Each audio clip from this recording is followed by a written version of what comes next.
আলহামদুলিল্লাহি রাব্বিল আলামিন আল্লাহুম্মা সাল্লি ওয়া সাল্লিম আলা নাবিয়িনা মুহাম্মদ। আসসালামু আলাইকুম ওয়া রাহমাতুল্লাহ।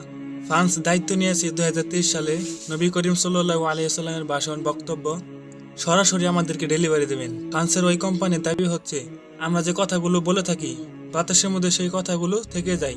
এই নিয়ে শায়েখ সাদিকুর রহমান আজহারী সাহেব একটি বক্তব্য পেশ করেছেন, সেটি শুনলে আপনি বুঝতে পারবেন আসল রহস্য কি। আমার ভিডিও পেতে চ্যানেলটি সাবস্ক্রাইব করবেন, ভিডিওটি সম্পূর্ণ দেখুন।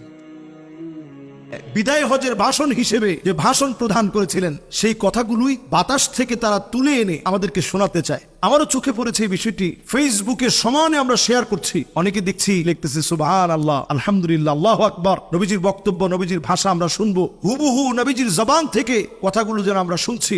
ফ্রান্সের মতো একটা দেশ, যে দেশ সবচেয়ে বেশি নবীজির ব্যঙ্গ করেছে, সারা পৃথিবীর মুসলিমদের হৃদয়ের ভিতরে রক্তক্ষরণ করিয়েছে, হঠাৎ করে তারা কেন স্বপ্রণোদিত হয়ে নবীজি সাল্লাল্লাহু আলাইহি সাল্লামের কণ্ঠ আমাদেরকে শোনাবেন? ফ্রান্সের ওই কোম্পানির দাবি হচ্ছে আমরা যে কথাগুলো বলে থাকি বাতাসের মধ্যে সেই কথাগুলো থেকে যায়। এই যে আমরা এখন কথা বলছি, বাতাসের মধ্যে এই কথাগুলো সব থেকে যাবে, এগুলো মোছা যাবে না। আপনি যদি একদিন, দুদিন, 3 দিন, বছর, 100, 200, 300, 400, 500 বছর আগে এখানের কথাগুলো অ্যানালাইসিস করতে করতে নবীজি সাল্লাল্লাহু আলাইহি সাল্লাম 1 লক্ষ লোক নিয়ে কথা বলেছিলেন। এই 1 লক্ষ মানুষের সমাগমে যে কথাগুলো বলেছিলেন, হাজ্জাতুল ওয়াদা, বিদায় হজের ভাষণ হিসেবে যে ভাষণ প্রদান করেছিলেন, সেই কথাগুলোই বাতাস থেকে তারা তুলে এনে আমাদেরকে শোনাতে চায়। আপনারা সবাই যখন খুশি হচ্ছেন একটু চিন্তা করেন, দাজ্জালের ফিতনাময় এই সমাজের ভিতরে কি পরিমাণ ফিতনা হিসেবে এই ফিতনাটা এখন আসবে। রসুলের কথার ভিতরে নানা কথা তারা ঢুকিয়ে দিবে, রসুলের কথা বলে চালিয়ে দেওয়ার চেষ্টা করবে।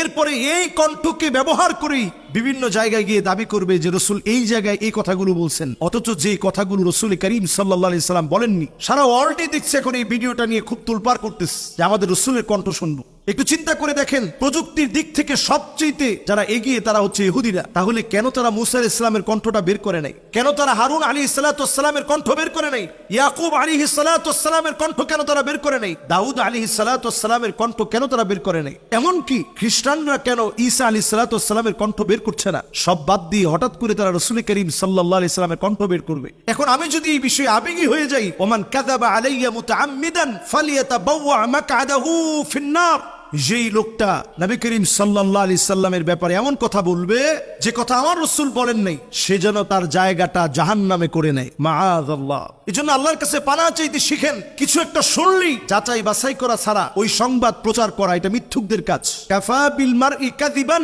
আই ইউহাদ্দিসা বিকুল্লি মা সামিআ, যা শুনবেন তাই প্রচার করবেন না, আগে যাচাই বাছাই করেন। যারা প্রতিনিয়ত আমার রাসূলকে নিয়ে ব্যঙ্গ করে আমার রাসূলের সম্মান কিভাবে কমাতে পারবে এই চেষ্টায় লিপ্ত, এই মানুষগুলো রাসূলের কণ্ঠ 2030 সনে সারা পৃথিবীর মানুষের সামনে রসুলের কণ্ঠের এই ভাষণ, হুবহু ভাষণ তারা সাউন্ড আকারে গোটা পৃথিবীর মানুষের সামনে পেশ করবে। এরা বাণিজ্যিকভাবে ফায়দা নেওয়ার পাশাপাশি ওরিয়েন্টালিস্ট হওয়ার কারণে নানাভাবে মুসলমানদের ক্ষতি করবে, ইসলামের ক্ষতি করবে। এজন্য এখন থেকে আমাদের সজাগ সচেতন হতে হবে। কোনোভাবেই তাদের এই জাতীয় কর্মকাণ্ডের প্রচারক হওয়া যাবে না, বরং সচেতনতা বৃদ্ধি করে আজকের এই ভিডিও ছড়িয়ে দিয়ে আমাদেরকে সজাগ করতে হবে। কোনোভাবেই তারা মুসলমানদের বন্ধু হতে পারে না, তারা আমাদের পক্ষে কোনো কাজ করবে না।